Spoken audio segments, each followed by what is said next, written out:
কস্তুরী হল মহামূল্যবান প্রাণীজ সুগন্ধি। এই ঘ্রাণকে বলা হয় যোজনগন্ধা। কথিত আছে কস্তুরীর এক তিল পরিমাণ কোনো বাড়িতে ফেললে বহু বছর সেখানে এর ঘ্রাণ স্থায়ী হয়। ৩,০০০ ভাগ নির্গন্ধ পদার্থের সঙ্গে এর ১ ভাগ মেশালেই সমস্ত পদার্থই সুবাসিত হয় কস্তুরীর ঘ্রাণে। জানলে অবাক হবেন, বর্তমান বাজার দরে কস্তুরীর দাম একই ওজনের স্বর্ণের প্রায় ৩ গুণ।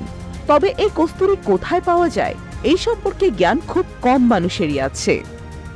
মূলত হরিণের নাভি থেকেই উৎপন্ন হয় কস্তুরী, তবে নারী নয়, পুরুষ হরিণের নাভিতে পাওয়া যায় এটি। এদের ইংরেজি নাম মাস্ক ডিয়ার। এই হরিণ হিমালয়ের পার্বত্য অঞ্চল, ইবেরিয়া, মঙ্গোলিয়া, নেপাল, কিরগিজস্তান এবং কোরিয়ায় বসবাস করে। এছাড়া পামের মালভূমির গ্রন্থি পর্বতমালায় তৃণভূমি সমৃদ্ধ উপত্যকায় এই হরিণ পাওয়া যায়। এই হরিণগুলো আকারে ছোট এবং দেখতে অত্যন্ত সুন্দর হয়। এদের পা অতি সরু, মাথা সুন্দর এবং চোখ চমৎকার উজ্জ্বল হয়। এই হরিণ অন্য হরিণ থেকে আলাদা হয়।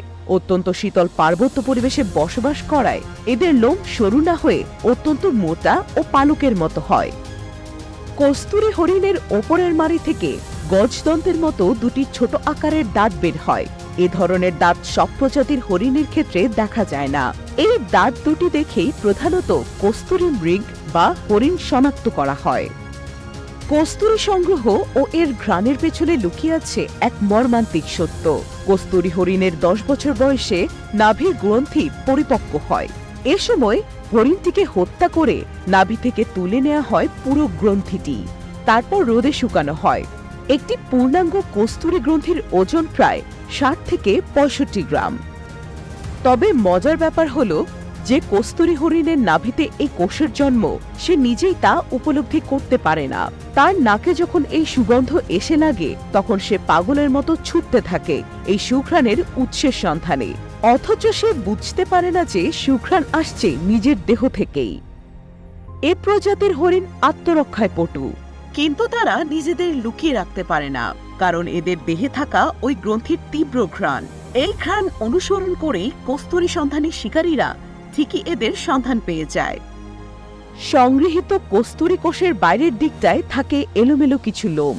সেগুলো ছাড়িয়ে শুকনো কোষটিকে যখন পানিতে ভেজানো হয়, তখন পরিষ্কার কস্তুরী বেরিয়ে আসে। মাস্ক ডিয়ার প্রজাতির সব হরিণের নাভিতে একই পরিমাণ কস্তুরী উৎপন্ন হয় না। হরিণের বয়স এবং পরিবেশ ভেদে কস্তুরীর পরিমাণের তারতম্য হয়।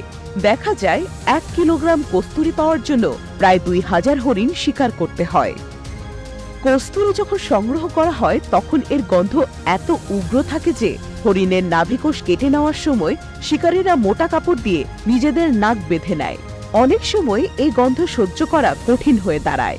কারো কারো চোখ নাক থেকে পানি ও মুখ থেকে লালা ঝরা শুরু হয়, এমনকি জীবনহানিও ঘটে।